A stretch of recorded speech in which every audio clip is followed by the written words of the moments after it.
खुलुमबाय गोजोन फुंबिलिनि गासिबो बड'लेण्ड बुब्लिनि अनसायगिरिफोरखौ बरायग्रोबाय दिनै 5 डिसेम्बर मंगलबारनि फानजामुथिखौ फरायनो लादों आं कमलि ब्रह्मआ फानजामुथिनि गिबियाव दं मेष राशि माबा मोनसे खहा जानो हागौ साना जेथो गोनां जागोन रां रुपा खरसा जानो हागौ वृष राशि इयुन जिउखौ साननानै गोसोआव गिनाय सोमजिनो हागौ गोसोखौ उदां मोननाय नङा मिथुन राशि गोदान रादाय खानो हागोन साननाया जाफुंगोन गोथार सान जागोन कर्कट राशि देहाखौ सुख मोननाय नङा गाज्रि थासारियाव गोग्लैनो हागौ जेंनाफोरा जोबनाय नङा सिंह राशि मोजां रादाब मोननो हागौ जोबोरैनो सुखुनि सान जागोन सुखुयै सानखौ हगार हरनो हागोन कन्या राशि नखराव गोरोबलायै सोमजिनो हागौ गावनि आंगोआनो हेंथा होनो हागौ साननाय बादि जाफुंनाय नङा तुला राशि बाखनायजाथाव हाबा मावनो हागोन बयजोंबो अनसायजागोन जेरावबो मोजां मुं गोसारगोन वृश्चिक राशि आनजादाव उथ्रिसारनो हागौ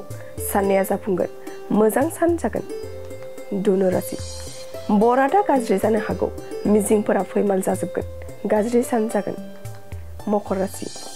फिसानि थाखाय नखराव बिमाया सुखु गैयै जानो हागौ दुखुयैनो सानखौ बारहोहरगोन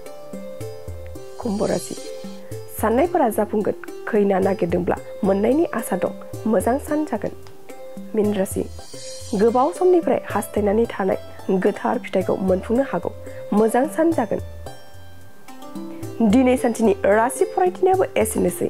आसा खालामो नोंथांनि दिनैनि साना मोजाङै मोजां थांगोन बेखौ बड'लेण्ड बुब्लि नखरनिफ्राय मिजिंथिबाय दानिया फैदो नोंथांनि फानजामुथिखौ बड'लेण्ड बुब्लिनि हेफाजाबजों मिथिना लानि गोजोन्थों सना रुफा आरो हिरानि जुवेलारि गाननो मोजां मोनग्रा सुबुंफोरनि थाखाय गोजोनथाव खौरां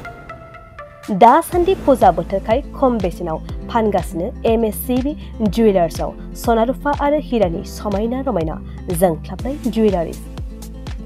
MSCB जुवेलार्सआव मोननो हागोन राजकोट जुवेलारि कास्टिं जुवेलारि कलकाता जुवेलारि मेसिनजों बानायनाय जुवेलारि आरो आखाइजों बानायनाय जुवेलारि लोगोसेनो हाबा हुखायाव गाननो थाखाय सना आरो हिरानि समायना जुवेलारिसफोरखौबो मोननो हागोन MSCB जुवेलार्सआनो दं क'क्राझार सहरजों नांजाबनाय क'क्राझार रेल गेटनि साखाथि वार्ड नं 5 बिबेकानन्द फर्टआव MSCB जुवेलार्सजों थोंजोङै जगाजग खालामनोबो हागोन 9954273079 जानबुं अनजिमायाव